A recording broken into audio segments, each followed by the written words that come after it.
This is Coda Radio, episode 103 for May 26th, 2014.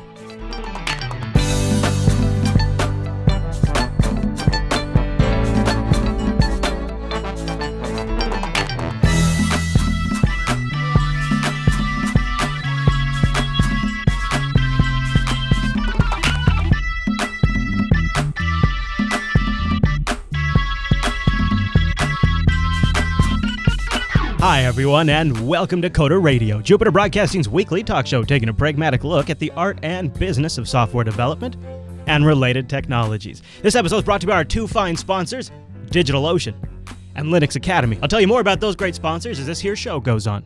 My name is Chris, and joining us every single week is our excellent host on the East Coast, Mr. Michael Dominic.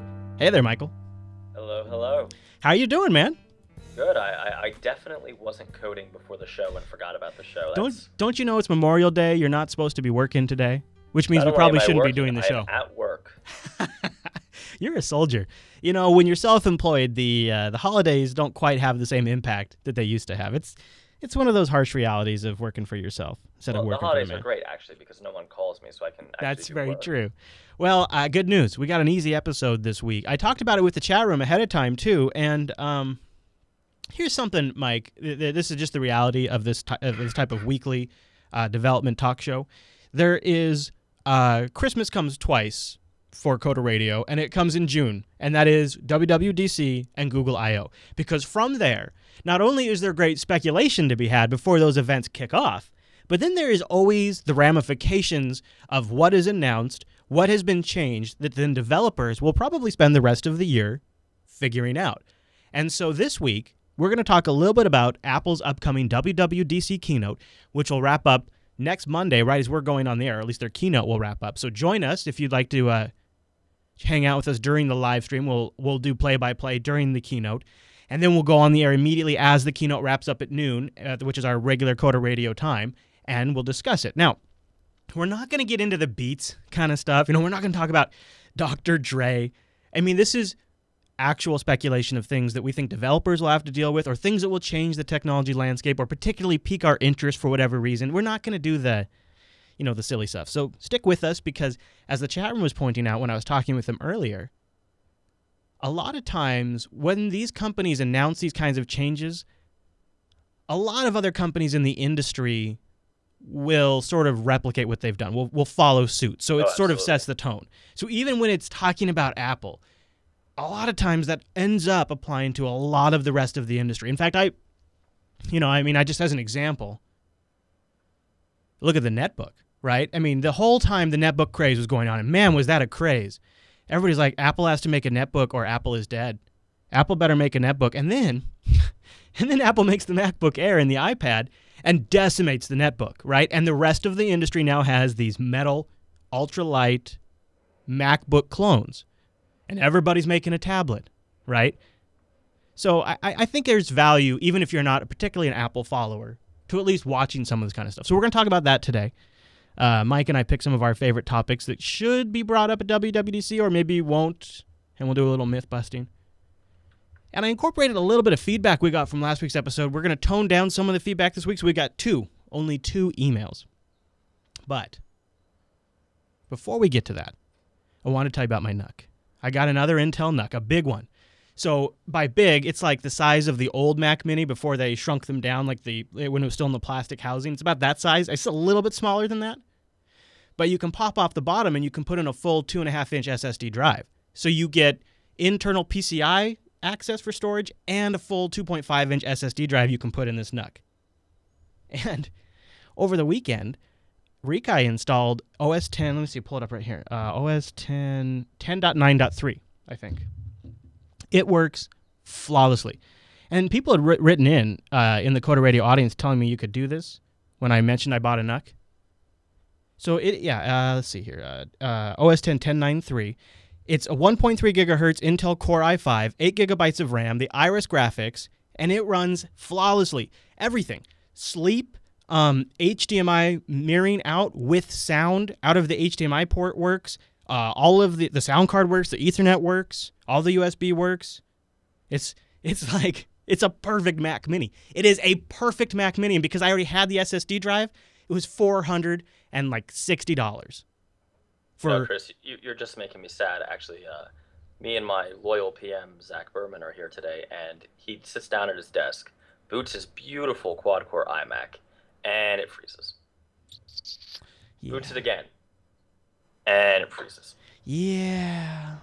And again, and finally, it was so unusable that we had to bust out a crappy Mac Mini that we were using as like a stupid little, shared file storage. Yeah. And that's what he was working on. And now you're telling me, how much did you spend on this Hackintosh? Well, you can range. All in, if you include the SSD drive that I already had, it's probably about $510. You make me sick.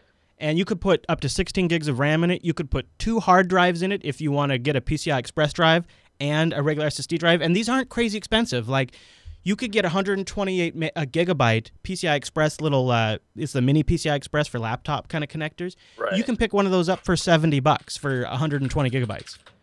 And so you can have here's the thing I'm trying to tell you. This is why I'm so excited about this, because it's not about the fact that this thing can run OS X. It is the fact that this thing runs all 3 operating systems that I care about flawlessly. Windows runs perfect.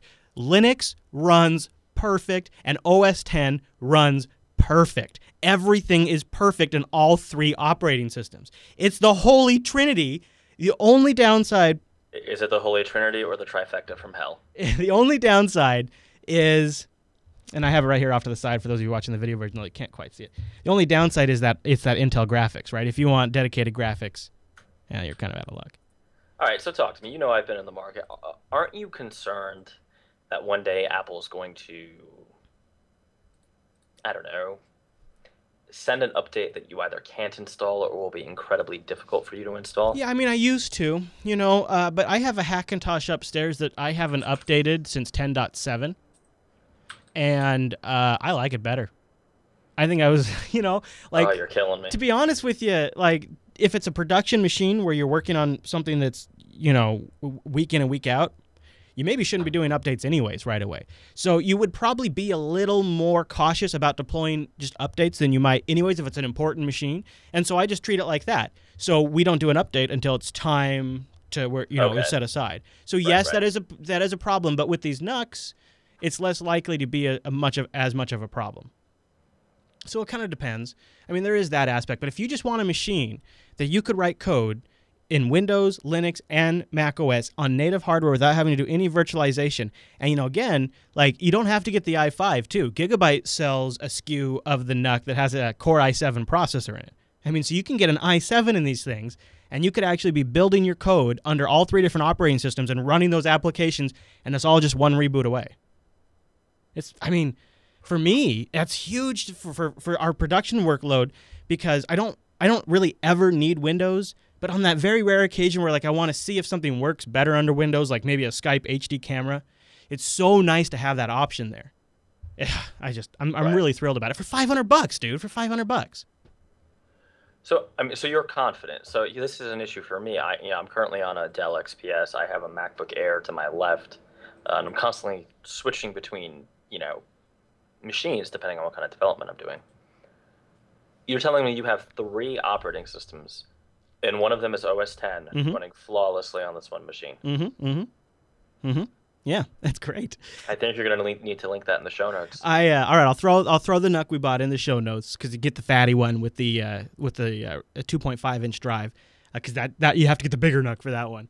So I would say the only caveat is that Iris 5200 graphics.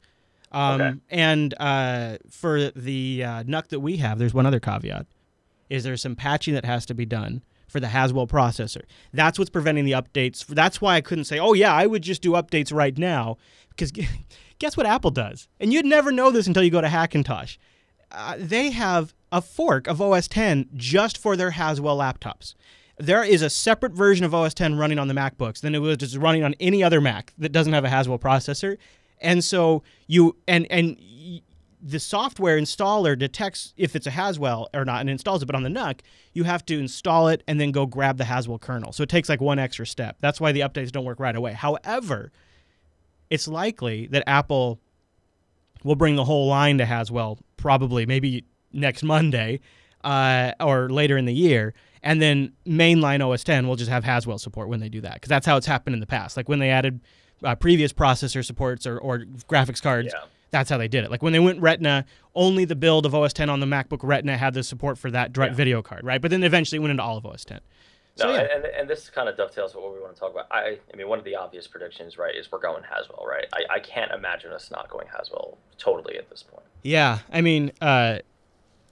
that's just insulting to not. What they really need to do is get Haswell Mac Minis. They need to get Mac Minis, so they haven't been updated since 2012. Yes. That's what this NUC is. This NUC is a Mac Mini that happens to be a better Mac Mini because, to me, running those other operating systems is more valuable. But if Apple came along and updated the Mac Mini, I think for guys like you, where OS X development is more of a primary driver, then the Mac Mini might make a little more sense. But I just cannot bring myself to buy a computer from 2012 for $800-900. I can't do it. I just cannot.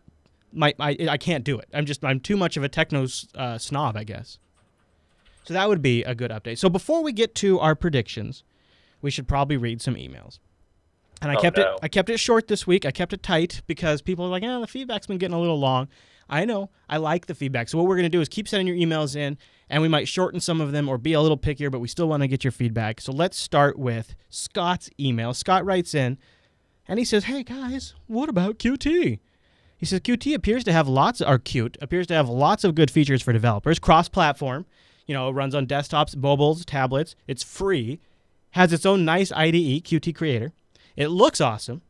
So why is it not more popular? Cheers, Scott. What do you think, Mike? Why? We've talked about Qt for over, the whole run of the show. It doesn't seem to have gotten any more. In fact, didn't we even say year of Qt at one point? Yeah, I mean, I'm actually we have a Qt project on right now, and it's a client project. I'm not sure how. I guess I don't agree with the premise that Qt isn't popular. That's where I was going to go. Yeah, it's not, sexy. The hipsters in Brooklyn aren't doing Qt, that's for sure. But, or in the Bay. Right. It's a very, very, very viable option for cross-platform development. In terms of desktop, and every day they get a little better at mobile. Having said that, I don't think it's super viable on iOS and Android just yet, but if you're doing some sort of desktop application or anything, unusual, Qt is a great option, and we're using it, so. Yeah, I agree.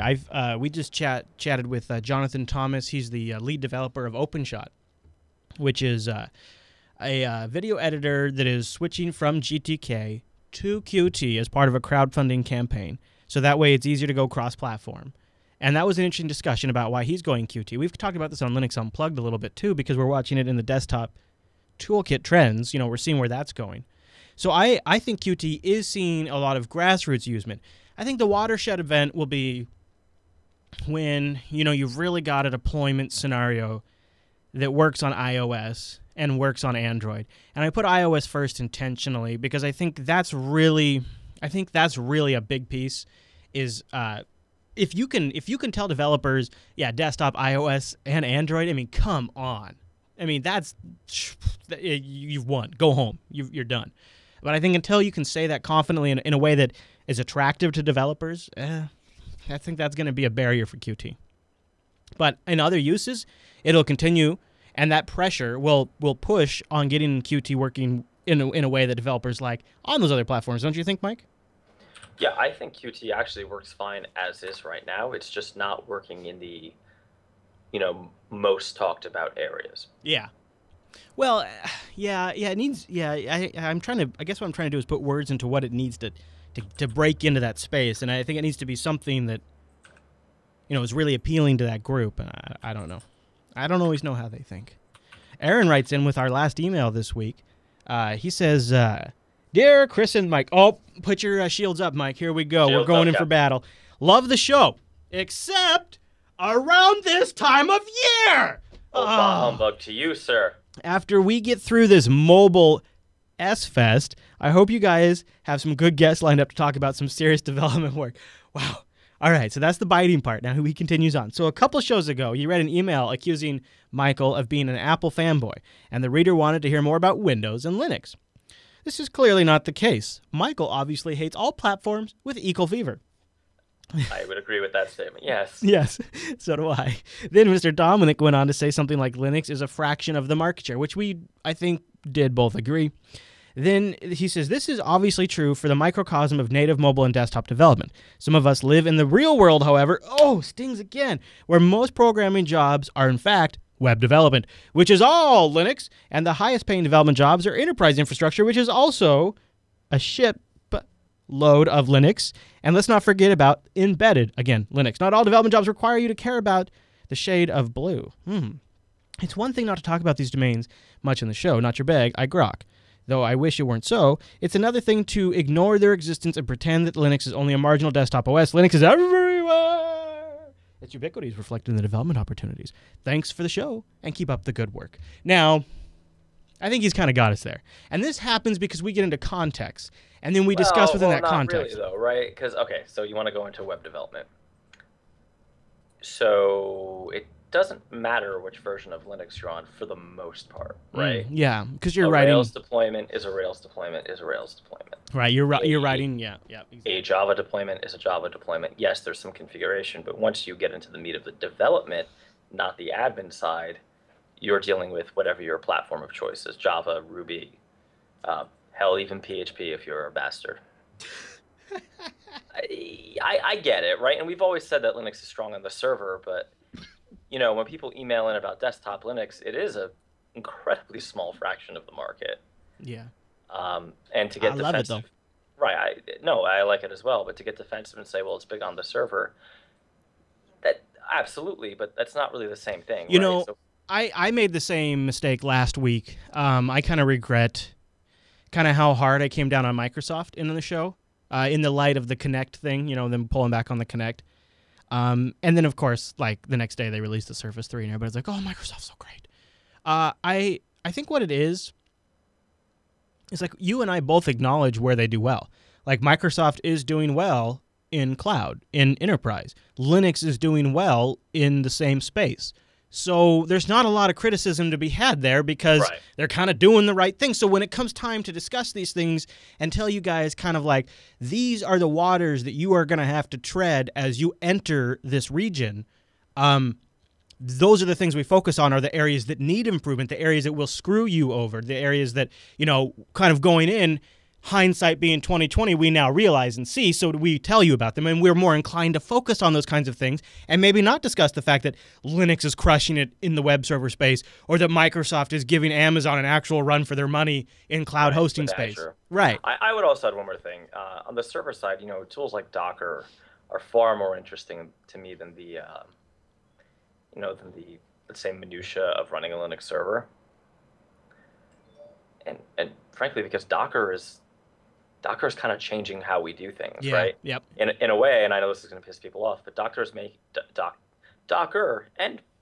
something I just made up, is making it so I care less about my server. Right. Because I have my little Docker environment and I'm good to go. Right. It almost abstracts out the underlying server OS to a simple implementation detail that's much more flexible. Like, I'll give you a great example. DigitalOcean extensively uses Docker. You can deploy it there. It's beautiful. We're actually running all of our source control on DigitalOcean now using GitLab. That's awesome. And this is because of the magic of Docker. We can clone. We can do all kinds of crazy shit where everything's backed up in triplicate. Yeah.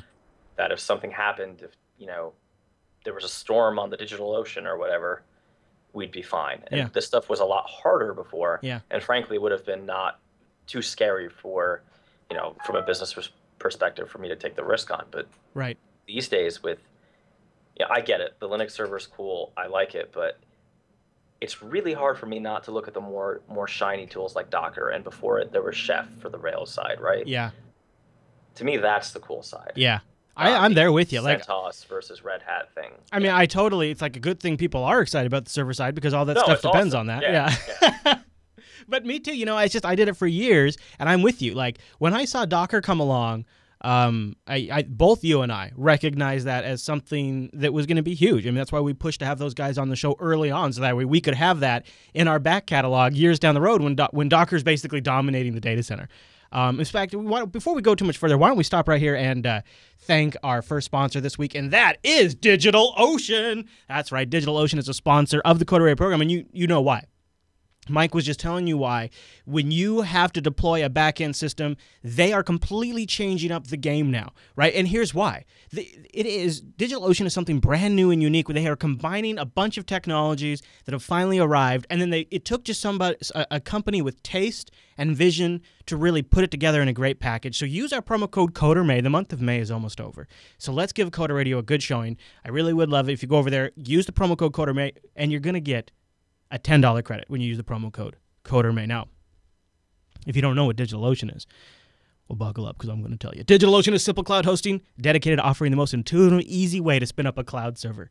Users can create a cloud server in 55 seconds, and pricing plans start at only $5 a month. Ah, yes. Now you see why CODERMAY is such a great deal because we're going to get you that $10 credit.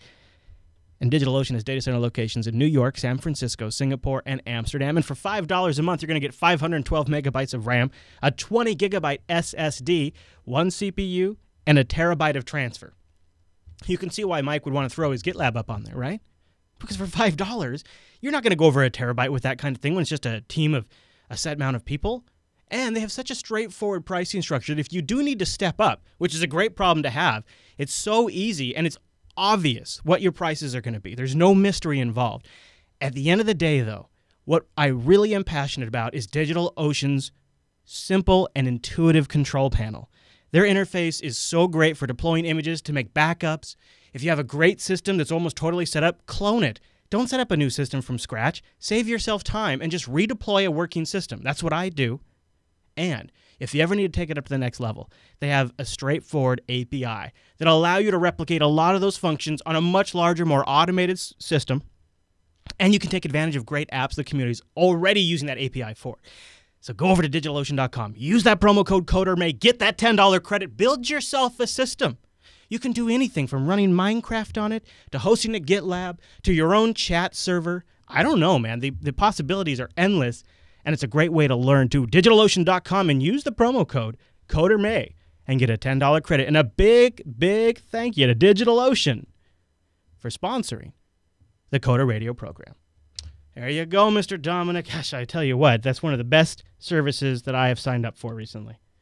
I loves it. Oh, yeah, I'm loving it. So before we go into the Apple stuff, real quick, any thoughts on the Surface 3, just super quick? I haven't seen one in person, so it's a little hard to say. I've read the specs. I've read the reviews from Paul Thurrott and Windows Weekly, stuff like that. It looks like a huge step forward. It looks really good. Yeah. Having said that, even as a guy who buys Macs, that price point, because really you don't want the $799 one, right? No. You don't. You really, that option probably shouldn't exist. So you're looking at, it's like the low-end Mac Mini, right? You probably want the one right up from it. Oh, for sure, yeah. You're probably spending $1,000, and if you get to that top end, you're spending about $2,000. Yeah. The Surface is a little too much of an experimental product for me to wager that much right now. So let's say I go 256 gigabytes and an i7. And I spent like $1,500 on the Surface 2 Pro that I have. Yeah, this is $5,500. Yeah. Yeah, I just know. It's a very impressive machine. And maybe I'll see one in the store and be like, oh, this is a laptop replacement. But I don't know. I wonder if the Surface 5, Surface 6, I wonder if those will be in a price range where I can kind of, afford to do that experiment, right? We'll see. All right. Well, are you ready to bust out your crystal balls and do a WWDC predictions roundup? Yes, I've been fondling my crystal balls for the last few minutes. So this is the Monday before WWDC. So the best rumors are now starting to come out. The ones that are either what? Just what are you talking about? What, or you mean like the one where Steve Ballmer's coming to help out Apple? That one? No. The first one I was thinking about. I don't know if you've seen this. Apple to launch new smart home platform at WWDC. The platform will connect with iPhones directly and allow the iPhone to control lights, security systems, and other household gadgets. And the framework for developers will be announced next Monday, according to this rumor. So I've heard one that's even crazier. Okay. I heard that not only are they launching an Iwatch, but they will be abandoning Objective-C for it. What, and HTML5 only?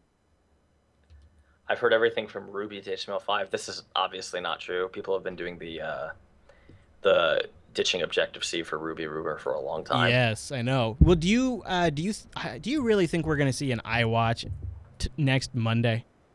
No, I don't think we're seeing a watch. I think you think we'll see a SDK? No. I mean, remember they pre-announced the iPhone in January for a shipment in June to give developers time to write for it. Maybe they release an SDK with an emulator? No. Yeah, I don't think so either. I don't see it. I don't see it either. Yeah. No, it's a next year thing, if anything. I can't imagine why they'd want into that category. So let me tell you what I want to see, because that guarantees that I'm not going to. Okay. How about we finally fix core data in iCloud? Yeah, I know, right? That's really what you'd like them to announce is... To me, that's the biggest thing, followed closely. But in fact, I might have flip-flopped my order. How about some sort of sane in-app interaction? Yeah. Where you don't have to call the other developer on the phone, be like, hey, can we get a hard-coded URL scheme together? You mean improve like the beta testing process from end to end, that kind of thing? No. I mean like... So if you have an app and I have an app and we want to have some sort of interaction between our apps, first of all, we're severely limited. Yeah. Second of all, you and I have to sit down for coffee and decide on a URL. So you want an in-app communication system? I want in-app communication. Contracts. You want contracts. I want intents or contracts. They can follow the Microsoft route with the contracts. They could do the Android intents. I don't really care. They're virtually the same thing. Either way is fine. Yeah, and it seems like in order to be a real operating system, you almost have to add that. I think if Apple announces iOS 8 without that, even in a more limited, streamlined down version, that's a huge misstep. Also, don't you think it's a little odd that they haven't yet? I mean, we've had several iterations now with Siri, and yet, see, we got Siri on the iPhone 4S, right? Is that right? Yeah, no, that's true. It was the S. S is for Siri. And yet, applications still can't integrate with Siri. You can't launch certain, like, I can't ask for, like, what if Siri was the go-between, where I could hold down the button and boop, boop, and I'd say, okay, Siri, or I guess that's Google, but say, Siri, open whatever and play whatever. Like, if I could integrate with more things, like, that could be the go-between in some ways. For some stuff, they could at least start there, but nothing. We've got nothing. I don't think that. I don't think that would work. I think that'd be a tough implementation, actually. Yeah, I mean, I know why. Yeah, I'm sure it would be. Yeah, in fact, on the Siri front altogether, I don't see a whole lot.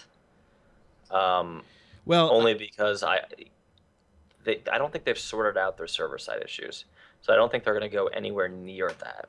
So back on the iOS 8 stuff, one of the things that's been rumored on the tablets is this sort of snapping split screen functionality that Windows 8 has and some Android tablets have based on the OEM software. There is almost no point in having that screen snapping capability unless those applications can talk to each other. Because the worst case scenario there is I am inputting data into one application, and maybe I have a web browser or an email or a chat session open in the other application, and I need to move data that's beyond just copy and paste between the two applications. And what point is there in implementing any kind of application snapping if the two applications are absolutely isolated from each other? Yeah, I don't think we're seeing that either. Really? Because that's a pretty strong rumor for iOS 8. The application snapping? Yeah. So that would require more substantial multitasking. Well, really, I mean, dude, they've got this new chip, 64-bit A7. Okay, all they have to do is just put more RAM. If they doubled or tripled the RAM, which... Yeah, but that's not the Apple way. So is the newest device going to multitask and the others don't? That seems like a nightmare. I think the iPads will, yeah. That doesn't seem good. I mean... Anything with an A7. And a large enough screen, and maybe this rumored new iPhone does it too. So if they do that, that is going to force a lot of developers to update their apps very quickly, because a lot of developers I know are not using relative layouts. Right. Yeah. Because they suck. I mean, I hate to say it. I know some people are like, "Oh, you just get on board." It is a lot more work to do the relative layout. Don't you think now is the time to make that upset though? Because if you need developers to also potentially update for a larger phone screen size, then at this conference, you don't necessarily come right out and say we're adding these features, but you come out and say, developers, you need to plan to accommodate features that allow for this. That'll be one of the announcements, essentially, don't you think? Maybe. I mean, they've certainly been pushing the auto layout stuff pretty hard. So I wouldn't be surprised if they did something that really screwed you if you're still using the old CG Rec style layouts. I just, if they did that, that would be really, really disruptive. And I don't know if they're confident enough to do that. Certainly not on the phone, I don't think. I don't know, man. You're not. You're looking at this too rationally. You need to put on your Johnny Ive hat for a second. Ive's got a vision, okay, and there's a certain way that things should be done. And now that Ive is standing over hardware and software control from top to bottom design, I could see Apple so afraid they've lost their mojo that if Ive comes with a vision that's strong like that, they'll push it just so that way they can confidently tell themselves, that they're following a disciple of Steve. So the problem, see, their biggest strength is still the apps tend to be higher quality, particularly on the tablet side, right? Yes. I can't see them doing anything that would be incredibly disruptive to the developer community. Well, that's why you get until the fall. Here's your heads up in June, and you have until, when do they normally? November, September?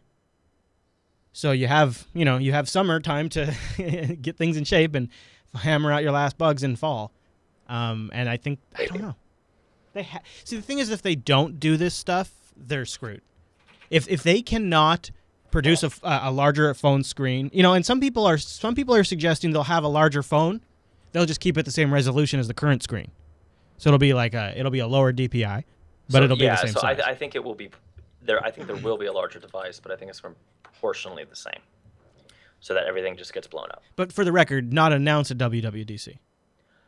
No, I don't think they announced any devices. I think you'll know about the larger phone because the session's probably not the keynote. There'll be some very strongly worded, you need to use relative layouts kind of thing. Like, yeah, that's what I'm thinking. Wink, wink, nudge, nudge. It's going to be a problem. Mm-hmm. But remember, with the iPhone 5, they gave like 3-4 months grace. Yes. You didn't support the screen, and they just did the black bar thing. Yeah. So there is a world that I could see where, apps are somehow letterboarded again, right? Letterbarred. Right. I don't. From a development perspective, I don't care what they do with the device anymore. I think if they sold an iPhone 6 with a larger display, with the same resolution as the iPhone 5S today, so they just scaled it up, I think all of the tech pundits and everyone in our chat room would declare Apple as have failed. As this is a failed product. This is a lame duck iPhone. I think folks like my dad would be in line to buy it. Because what my dad wants is he wants to be able to read his screen. He's over 50, and right. It's for him, the iPhone screen.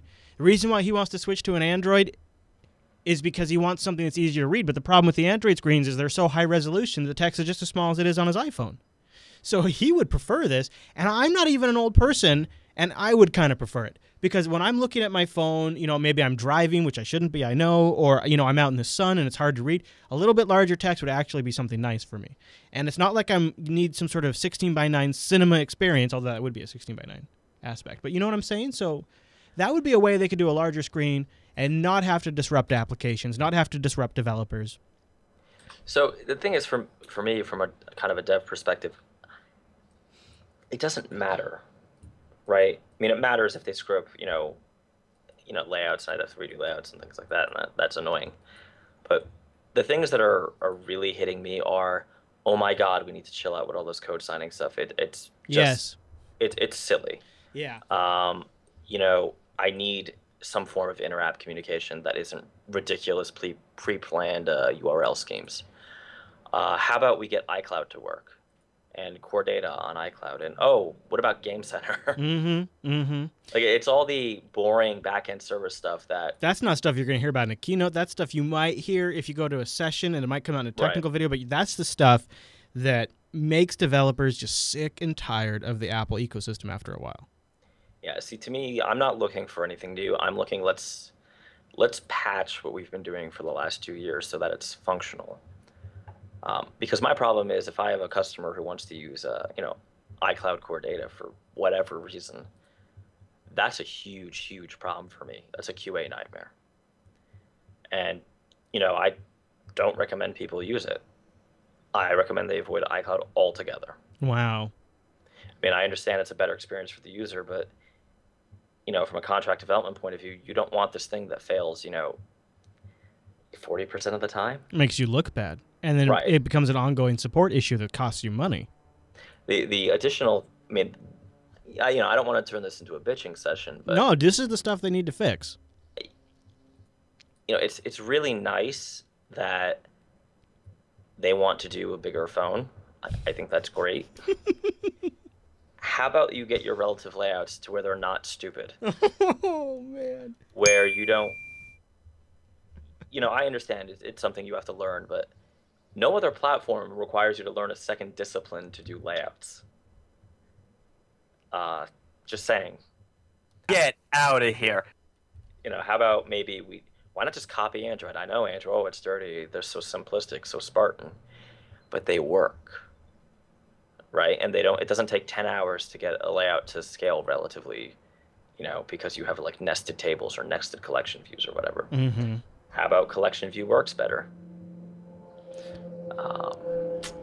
Yeah, I follow you. And, when I think about this kind of stuff, when I think about new devices coming up, one of their biggest selling points is, well, we avoid a lot of the problems of the Apple app development ecosystem that exists from beginning to end. Beginning to end, there's problems. I mean, we were just talking about the NUC at the beginning of the show. That is addressing, fundamentally, at a foundational level, a problem in the Apple development chain. If I want to get out and make an app for a $400 phone, my best option right now is to buy a $1,000 computer. Yeah. How about this? You own TestFlight now. Great. Yeah. What about this ridiculous process of me having to individually invite people to take beta tests, wait for them to get an email, accept the email, and then roughly half of them don't know that they have to open it on their device to register their device, which I then have to copy the UUID back into the stupid developer center, regenerate my provisioning profile, rebuild the app just to send it for each new person who has each new device out every time. So frustrating. Why can't that just not be a thing? And as or if you still need to stop people from distributing third-party apps, you own both the developer portal where my certificate and my provisioning profile is generated, and the only really viable beta service, right? So how about you just integrate that? Yeah. You got to hope that's what they're doing. And maybe they'll announce something to WWDC, but it seems too soon because the test flight thing just happened, in December or something like that? Yeah, no, I mean, the only thing I've noticed is test flight's been a little less crappy, which is amazing. But well, sometimes money helps. That's sometimes really what it does take. Really what it was, just buy a few more servers. The thing is this problem has just become so enormous for it not to be properly addressed. First of all, just the scale of development now happening around the App Store. It's insane that this process isn't better. But second of all, as you begin to add more iterations of devices, large screen devices, older phones, 64-bit processors, 32-bit processors, iPhone colors, iPads, like that Apple doesn't have fragmentation story begins to become a little bit of a fairy tale. And then the contrast for the deployments, and not to get you off, but no. During the beginning of the show, while we were discussing user emails, I compiled, made an Android build in Xamarin, signed it up, and sent it to my test users in 2 minutes. Yeah. Where on iOS, that never would have happened. And this problem is just going to get worse. Beta testing with these new hardware devices, with the additional complexity added to these applications, becomes even more of a problem. And so if they don't address that, I think they're getting to the point where if they don't address some things at WWDC, and waiting until the next WWDC is going to feel too long. So this happened 2 years ago, right? Though, because even in the Apple hippie community, there's there's some grumbling, particularly about some of the economic issues that I've been on and on and on about. People I've noticed. Some folks have finally started singing my song. Yeah. Although they act as though it's an original idea, which is awesome. Don't worry, man. I noticed. Thank you. This happened 2 years ago too, though, right? The developers started getting grumpy. People like me who are more pragmatic developers, don't really care about the platform, but are interested in, it's a great platform to develop on for our customers, so we do it, are always the first to get grumpy, right? But once the real faithful start to speak out and this happened 2 years ago. Apple did a few things to make the situation suck a little less, right? They added provisioning profiles into Xcode. Still make you do the whole stupid process, but now you can do part of it in Xcode. Great. So I'm cautiously optimistic that this is going to be another, Snow Leopard style update for the developer tools where it's not much consumer facing, but your life will suck a little less. I know I'm wrong, but You never know. Sometimes you get surprised. I don't know. It seems like the analysts, it's tough, right? Because these Apple rumors are ridiculous. The only thing I would say is that I see so much going on the Google side that is so much better. And even on the Microsoft side, yes, they don't have market share. Well, you were talking about iCloud problems, right? That probably wouldn't even be a factor if you're, doing Android development. Yeah, They've got that button down. The Play services are incredible. Microsoft's, you might not love them, but their development tools are fantastic. So Apple's kind of the worst in breed in this one area. But they just, right now, they have the selling power, at least in the domestic market, not to care. In Microsoft's case, they had the luxury of sort of relaunching their product when some of this back-end infrastructure was there, right? Apple sort of discovered through the popularity of their product that this infrastructure is required, and Google has the benefit of coming from a background of infrastructure. So both Microsoft and Google were automatically in better positions to be better suited for this, and this has always classically been a weaker area for Apple, and they were one of the first to come to market with a massive scale app system where they realized, oh, crap, not only were they not geared to think like this, but we're not really geared to build a system like this, but all of a sudden we have this massive product that requires it, and that's been a source of constant struggle. Now, well, I also feel, I'm cutting you off tremendously. It's okay, go ahead, I like it. I also feel that, Apple, unlike Google in particular, approaches everything regarding to the developers with the what bad thing will happen if we do this, and we have to make sure we mitigate that before we do the thing. Whereas Google's like, let's try it, and if we have to, we'll kill it back or whatever. Right. Yeah. Frankly, I think the code signing situation for beta builds only exists because of that weird fear of third-party apps being distributed, which people are doing anyway, by the way. Yeah. So, I know I'm going to be wrong. I know they're going to release something stupid. I know it's, I'm hoping for a reasonable 13-inch MacBook Pro. I'm not going to get it in terms of the consumer side. I'd love to see a Mac Mini update. I don't think I'm getting it. All right, hold on, because I have an idea of something you might get. I think I've got two absolutely confirmed hardware products that will be shipping, and then I've got a third that, this third product category I want to say is total crap, other than this rumor won't go away, and it actually makes a ton of sense. So I've got three things. That's three things, but before we get to that, I want to tell you about our second sponsor this week, and that is the great folks over at Linux Academy. Go to linuxacademy.com/coders. That's going to take $5 off the lifetime of your subscription. So what is Linux Academy? Oh, man, this is a service I am so glad has finally come into its age. This is started by a group of guys that are Linux enthusiasts that also knew how to build a back-end system and infrastructure for something like this. So they've built this from the ground up. It gives you step-by-step video courses. There's guides you can go through that keep track of your progress. When a course requires a server, they'll spin up your own server on the back end in virtualization. They have downloadable content guides so you can keep a PDF or an MP3 or a video version of the guide so that way you can study on your own. And then you can go back and you can try it out and test yourself and see where you're at. And they've got more than 7 Linux distributions that you can pick from, and the documentation automatically adjusts. So, like if you're like me and you want to do the Ubuntu route or the Arch route, you're good, man. You're good. You want to do the Red Hat route, you're good. You can do it. And what's awesome, what I think is one of the greatest things, is they're expanding into AWS development too. So you can become certified in the AWS region. Maybe you want to get out there and do some development on that platform. I think that's a pretty neat system because they integrate that with their virtual lab. So if you're in the AWS courseware, and it's scenario-based courseware that they have where you actually will do a real-world product, like maybe store an image on S3, and go retrieve something, use the Amazon Web Accelerator and things like that, take advantage of EC2. You'll go through the whole process of the Amazon product pipeline to build a real-world situation while you're learning with their guides, with the self-quizzing, and you don't have to worry about the cost because they're spinning up the virtual AWS instance for you. That's what's so sweet about this. You can take your time. You can take your time and just quiz as you go when you have flexibility in your schedule. And those course guides that you can download also help. You can read them offline or you can read them on the computer, and you get to keep them. They're not wrapped in a DRM. And it's a pretty neat system too, because that back-end control panel has all kinds of courses you can pick from.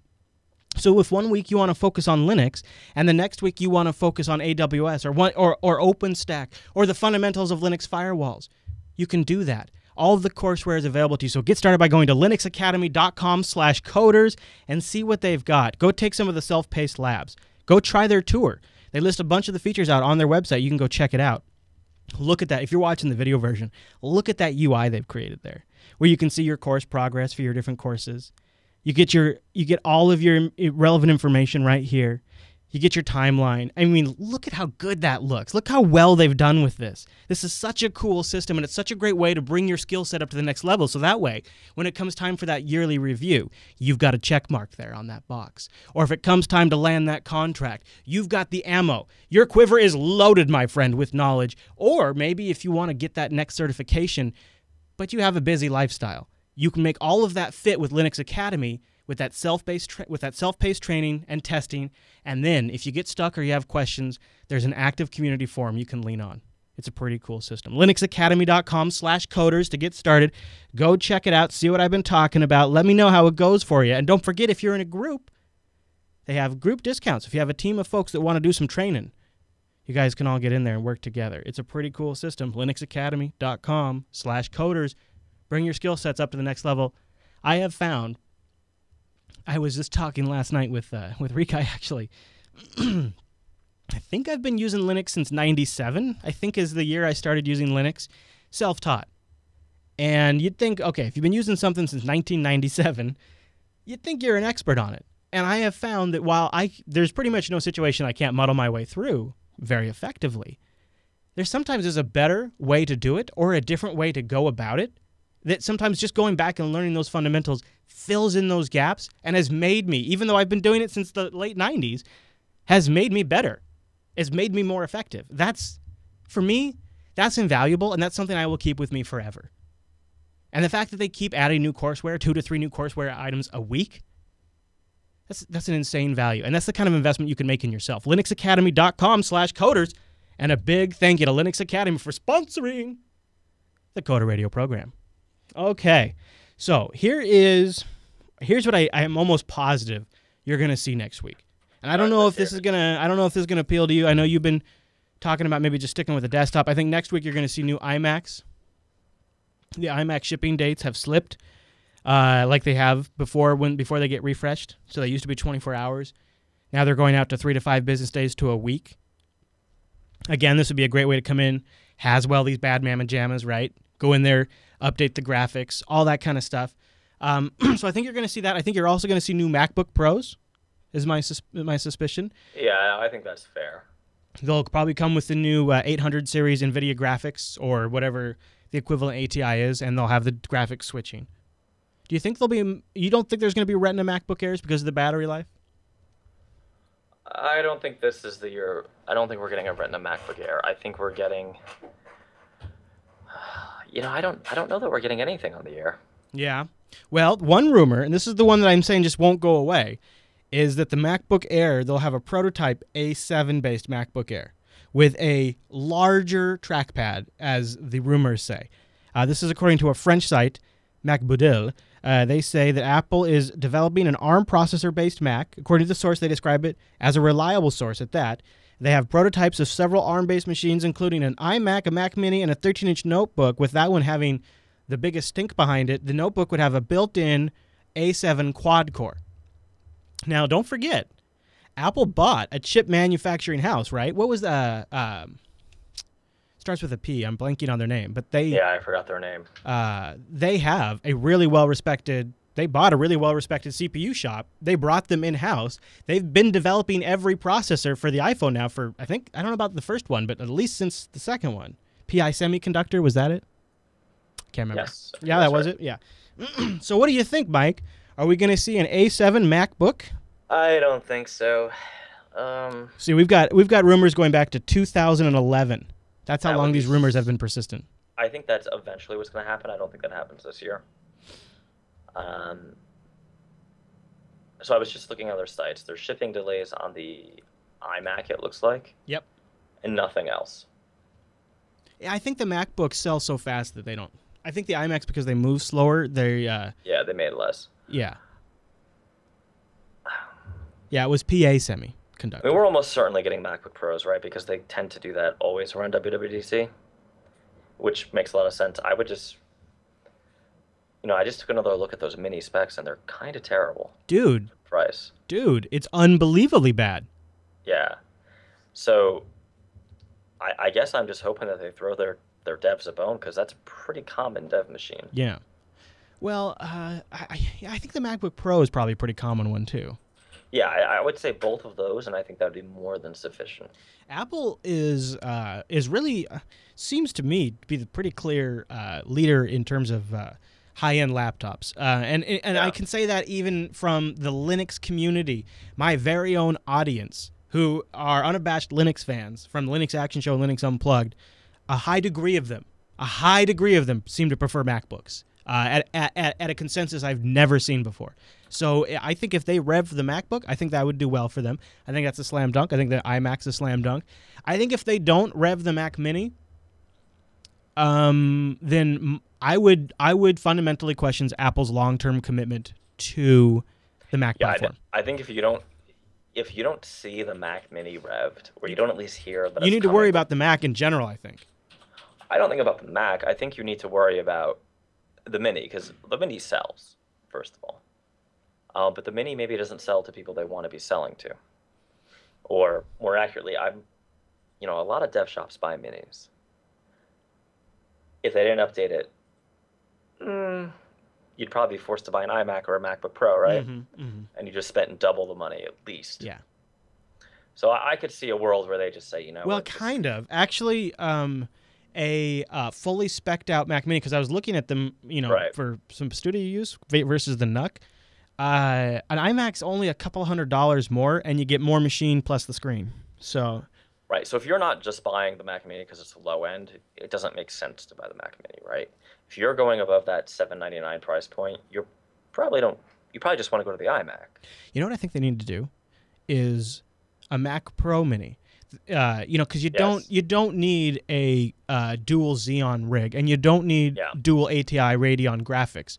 But if they maybe gave you a high-end Core i7, or maybe a single Xeon with a single GPU, that's all they got to do. It doesn't have to be the Mac Mini form factor. So that's the issue for me, right? Because you can, even the way they lay it out on their site, obviously the Mini is supposed to be low end, the iMac's supposed to be mid-range, and the Pro is Pro. But the Pro is not really Pro for everybody. The Pro is for graphics artists And 4K guys and 3D renderers and whatnot. Yeah. And the iMac, the fact that it's a screen and a computer in one kind of makes it a little bit of a liability. Yeah, it's also in the uncanny valley, where it has like this uncanny amount of power, but yet it is limited in storage and input-output I/O options in some ways, and you have a fixed video card. So after about a year or two, the iMac quickly drops off on the list of things it's valuable for. Whereas if you're on a rig that you could open and maybe replace that GPU, I mean, for me, that makes a big difference for rendering.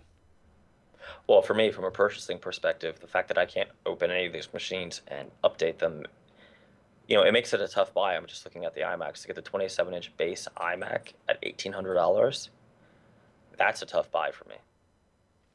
Yeah. I mean, it's a well-spec'd machine, but... Yeah. It's fixed. It's fixed in time. It's sealed, essentially. You can. There's a little door on the back you can open, and you can put in some RAM. So my buddy and I did spec out, because I've been looking at PCs, desktops versus iMacs. It's not that much more expensive up front. It's roughly $250 because I added in the cost of this. I actually recently got an Asus 27-inch Pro monitor. Ooh, nice. Yeah, so those are not cheap. But the issue I had was, for another $200, the iMac is really, really nice. But in a year, I can't update it. In 2 years, I can't, but I'm probably okay, right? 2 years, I'm still okay, but I'm maybe looking around. Starting to feel it. Yeah, 3 years, I'm like, all right, well, let me just get a little more value out of this. By the end of that third year, I'm looking to buy. Yeah. And that's, I'm using Dell because when I buy PCs, I tend to buy Dells. Um, I'm just thinking like this Dell XPS Tower I have here has been fine. It's been almost a year. If it starts to slow down on me, it's got 12 gigs of RAM right now. I could slot in another 4, get a better GPU, yeah, switch its spinning disk drive to an SSD, or add another drive that is an SSD to do kind of a, that crazy fusion thing. Yeah. I can't do that on a Mac, and they're just a little too disposable for me right now. But the price doesn't make them disposable in a way too. So right, yeah. and it makes them a huge investment. Right. Yeah. And so I think some of that is gonna take a readjustment of how you what you get. I guess what I'm trying to say is I've recently gone through a realization that we are in a new generation of density of power. Like these NUCs and these Ultrabooks are kind of insane. Like, we're talking i7 processors, right? We're talking tons of memory. i7 and SSDs kind of leveled the performance playing field in a really, really big way. And so I rolled the dice. When Rekai started, I bought a fully spec'd out 27-inch iMac. I mean, I put a terabyte PCI Express SSD in that thing, a ton of RAM. Basically, any way you can max it out, we did. And I'm hoping that's a 3-year machine for him. And I think it can be, even though I can't replace the GPU. But I definitely can't afford to buy any more than one every 3 years. That's absolutely for sure. But what I've kind of thought about is I think we are entering a period where our computers, if you make the correct purchase initially, can last much longer than they have in the past. The dropping of spinning disks and the speed that you get out of an i5 processor or an i7 processor, for me, I think that means today if you buy a machine, the only part you really have to worry about is that GPU long term, and that just is totally dependent on your workload, on your work tasks. I think you might find an iMac or a refreshed Mac Mini or something of that equivalence would last longer than the same machine would have lasted that you bought 3 or 4 years ago. No, I mean I'm already finding that to be true. To be honest, I'm just kind of clicking through. I do need to replace one of my machines. A MacBook Pro would probably do the job. It's just a lot of money. Yeah. And that's where I see, Chris, I'm one of these heathens that doesn't like the Retina display. What? Yeah, the internet is not Retina yet. Mm-hmm. It's getting there, but I don't know. Maybe this is just me being a curmudgeon, but I can't really tell. Curmudgeon. I've seen them in the store. They look pretty, but is it that much prettier that I'm willing to give up the processing power and spend the extra money? Well, why not? Because there is like a hack to turn it off and just have like amazing resolution. Yeah, just have a super fast high-res machine. Yeah, that seems like the way to go. That's probably what ended up happening. So any like kind of wrapped up predictions? You think there's anything they're gonna just sort of copy whole cloth from Android or another operating system? Last year I said notifications, and they still did a bad job. Yeah.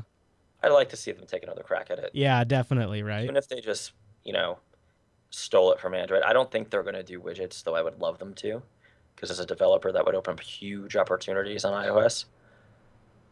Can I just reinstate my love of Intents? Can we just do Intents? Yeah, right. No kidding. Can we underscore that? I feel like if they made improvements to iOS that sort of brought it up in feature-wise with some of the other operating systems, like Intents or Contracts or whatever, I think I'm going to give it serious consideration to switch to.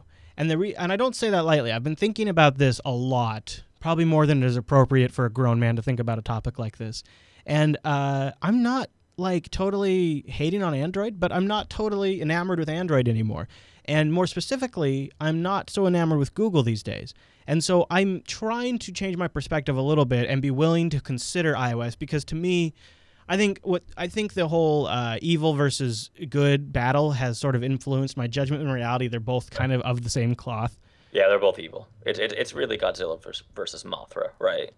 Yeah, and I'm not saying I'm going to switch. I'm saying if they do something that impresses me, and then they release maybe in the fall, I mean, that would be as soon as the switch would probably happen, is if they did release something in the fall that was compelling with an operating system that was compelling.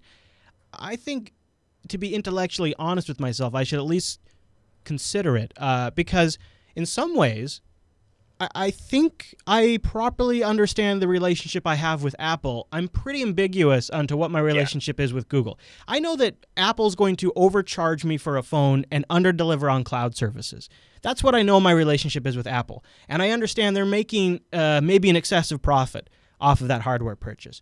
When I buy a $350 unlocked Nexus 5 from Google Play Store, I'm not really quite so sure what that relationship is. I have a sneaking suspicion I'm on the losing end of it, but I also have a sneaking suspicion that I won't know if I'm on the losing end of it until it is way too late, where I am really on the losing end of that relationship, So and it's too far to why take not back. the balance path and just get yourself that Nokia icon.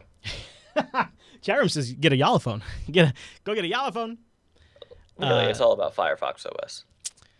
Well, I mean, maybe, or Ubuntu Touch, or whatever. I mean, again, it wouldn't be a permanent. I wouldn't stick. I think what I'm trying to say is I feel like maybe it's time for me to consider moving around a little bit, whoring myself out, as it were. Maybe I start at iOS and then I move to Fire. I don't know, but I guess what I'm getting at is I'm not throwing in the towel on Google, but I am considering more and more that if that relationship is one that I'm on the losing side of it, the sooner I make a correction, the better off I am. The longer I continue to shrug it off and go, it's no big deal, the more I am sort of unable to come back from that. Does that make sense? Like, because there's more they monitor, there's more there's tracking, there's, more behaviors about me they learn, more that, and in some ways I like it. Like, Google now is kind of an interesting product. I'm just not sure if it's for me. And I like the idea that on iOS, those things, you can completely unplug yourself from the Google infrastructure if you wanted to. It is, absolutely opt-out options on the iPhone side. That might likely be true on the Firefox side too. I've only played with the images. I haven't got a Firefox machine. But anyways, it's just something I'm considering. So I'll be watching WWDC, not with the intent to switch or the plan to switch, but with an eye of, giving it some consideration, seeing what they have to talk about, with an open mind, but no decisions as of yet. So there you go. Otherwise, I think that's probably pretty much it. I did have a book pick I wanted to cover before we ran. Yeah. This was sent in by a viewer. So I think we might have mentioned this before on the show. Gargan writes in, Gregan. He says, hello, one of the listeners of Code Radio asked about advice on becoming a developer.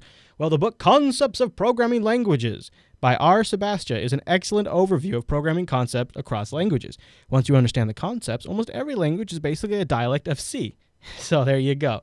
I have a link to that book in the show notes. And one last thing, we've been talking a lot about getting new hardware. Disasters can happen. So it might be a good time to think about backups. This is Chris's friendly reminder. Hey, guys, are you backing up? Let me tell you about Carbonite. No, I'm kidding. Anantech has an awesome write-up on backups. A very comprehensive, very up-to-date. They just published it today on, they published it last Monday, I think, on all of the really things you need to know about backup, everything to consider, a lot about RAID information. If you're setting up a file server, if you're setting up your machine, if you've got important stuff you're not backing up, they talk about the tools built into various operating systems. They talk about the different approaches you can take, consumer cloud, personal cloud, and final things to consider. It's a really good article from Anantech on just everything. If you're not a sysadmin and you've never really dealt with serious backup, photos that are super important or code that's super important, if you haven't lived that world, you might be surprised how many little things you need to consider. So go read the guide, Averting Disaster, A Guide to Computer Backups, 2014 edition from Anantech, and I have a link to that in the show notes as well. I care about you guys. Mr. Dominic, I'm a man of the people. You are the people's champion. So last reminder, be sure to join us next Monday. You can show up early if you want because we'll probably be streaming. I don't know if we'll stream. I don't think we can stream the keynote, but we'll stream our live commentary. And we'll maybe do a play-by-play. If I find a pirate stream, I might accidentally play it in. But it'd be a total accident if that. I shouldn't say that in the recording. Never mind. I'll edit all that out, I'm sure. But we would love to have you join us. So show up on Monday next week. It's probably start around, I don't know, whenever the keynote kicks off. Probably around 10 o'clock, 11 o'clock Pacific. Yeah, it's probably, what's that, 1 Eastern, right? Yeah, but the show will start at noon Pacific, 3 p.m. Eastern, as is our regular time over jblive.tv. And Wait, so how are we going to do this? What? Well, I figure you and I will get on the live stream during the keynote. and offer our commentary. And then once the keynote wraps at noon, we'll just kick off and do the real show, and then sort of summarize. Yeah, like a long extended pre-show where we're giving live commentary. So that way people just tune in. I better bring some whiskey then. Whiskey and a catheter would be my advice, Mr. Dominic. I'm just saying, as an old pro, that's how I roll. All right. Yeah. All right, Mr. Dominic. Well, where could I send folks throughout the week to get a little more Dominic? DominicM.com. I like it. Don't forget, go over to JupiterBroadcasting.com, click that contact link, and send us in your feedback for the Coda Radio program. And join us live over at jblive.tv or jblive.info for the audio. You can follow me on Twitter. I'm twitter.com/ChrisLAS. All right, everyone. Well, thank you so much for tuning in this week's episode of Coda Radio. We'll see you right back here next week.